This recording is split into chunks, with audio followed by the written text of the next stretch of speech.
CTV News at 5 with Hudson Mack. Well, there have been 2 more cougar sightings in Greater Victoria, both near schools full of children, and the latest came this afternoon just blocks from downtown Victoria. Vic PD officers swarmed the area around Quadra Elementary School this afternoon.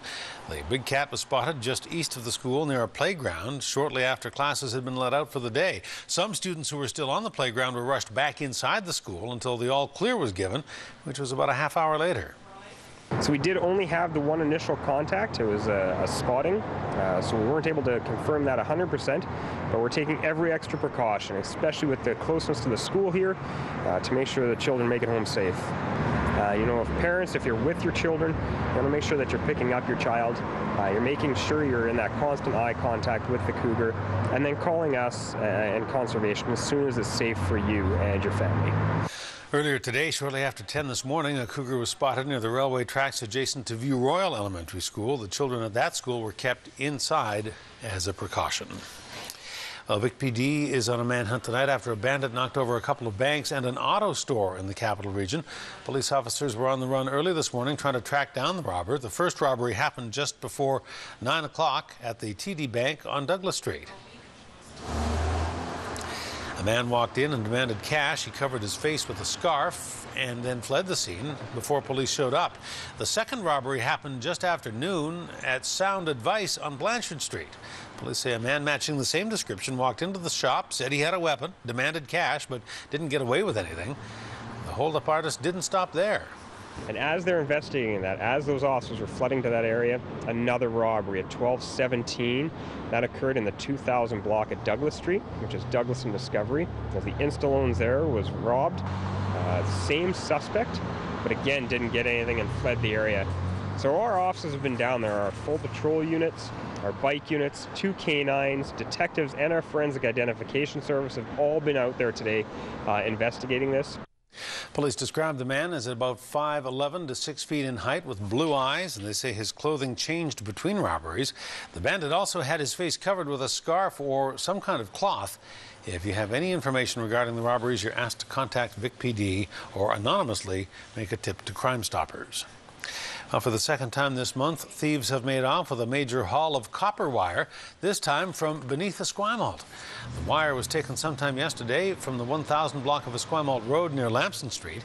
Victoria Police say BC Hydro workers found some clothing and other evidence under a manhole. If any of these copper wires are attached to any electricity, the current that runs through that is very, very high, very dangerous for somebody who's out there stealing this, and also a danger to the community in general. There could be fires or any number of other things that I'm sure BC Hydro is very, very concerned about as well. Last week, nearly 1 kilometre of copper wire was stolen in Langford near City Centre Park. BC Hydro calls that heist one of the largest thefts of copper wire ever on Vancouver Island.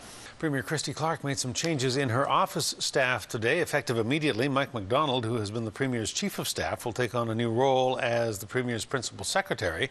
Ken Bosencool, who is a former aide to Prime Minister Stephen Harper, will be the Premier's new Chief of Staff. The Prime Minister was doing some flying today from one coast to the other, releasing more details of the multi-billion-dollar federal shipbuilding program.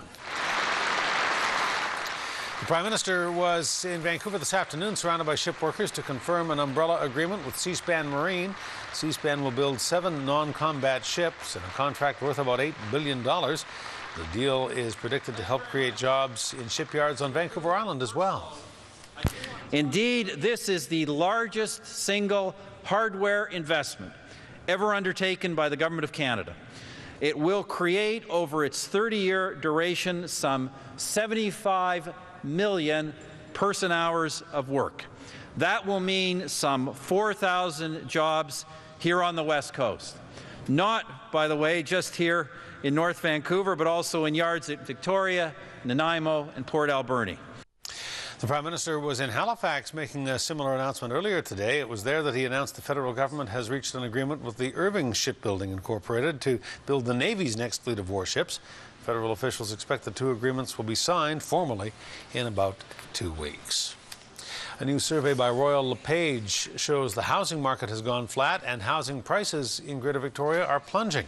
The survey shows that year-over-year price decreases for detached bungalows and for standard condominiums in Victoria, with the average price of a condo currently sitting at $282,000. The price for a two-story home remains unchanged. The price of a bungalow is about $486,000.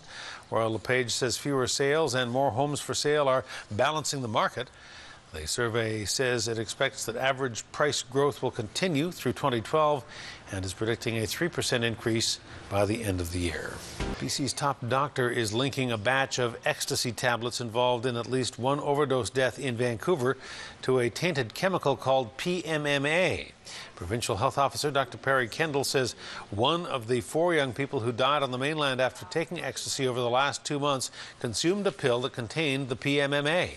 The toxic chemical can lead to seizures and dangerously elevated body temperatures. Kendall says the compound takes longer to take effect, leading some people to take more, and that results in an overdose.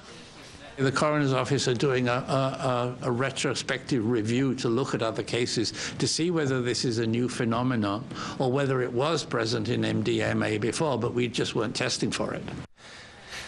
It's happening elsewhere too. 5 ecstasy deaths in Calgary have been linked to PMMA. A Comox Valley judge has thrown out all of the charges against a Courtenay man who is accused of touching inappropriately teenage girls at a local rec center. Wolfgang Bush was arrested and charged after teens complained about his actions at a local swimming pool. But his lawyer submitted video surveillance from the pool on the night in question, which the judge says proved that Bush is entirely innocent of the charges. All of the counts against him were dismissed.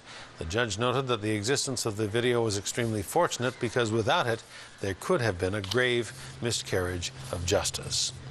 RCMP are looking for your help as they try to track down a missing woman who they think could be in Nanaimo. Rosemont Campo is 52 years old. She left Powell River 1 week ago on a bus headed for Sechelt. There is no record of her arriving in Sechelt, but she had mentioned to friends that she might visit Nanaimo as well on the way. She is likely traveling with a small dog. Campo has medical issues and her family is very concerned about her. If you have any knowledge of her whereabouts, you're asked to contact Nanaimo or Powell River RCMP. Vandals have knocked over headstones at one of the most historic cemeteries in Nanaimo. The Wallington Cemetery on Ledgerwood Road dates back to the 1890s. It is the final resting place of some of the Harbour City's pioneers. It is not known when the gravestones were knocked over. The vandalism was just recently discovered. The city says it is difficult to repair the damage when these gravestones are so old. The markers really aren't owned by the city. They're owned by the family that places them there. So the responsibility for the marker and the cost of that is actually theirs. In the case of some of the old markers, some of them dating back into the 1850s, locating family isn't possible, and certainly there's things that we want to do, and we try and repair them if possible. And if not, then we'll place them in the ground in a fashion that still lets them get displayed, but sometimes they're just not repairable. Anyone who has information on who may have damaged the gravestones is asked to contact the city or Nanaimo RCMP. Our Bruce Williams will have more on this forgotten piece of Nanaimo history this weekend on CTV News.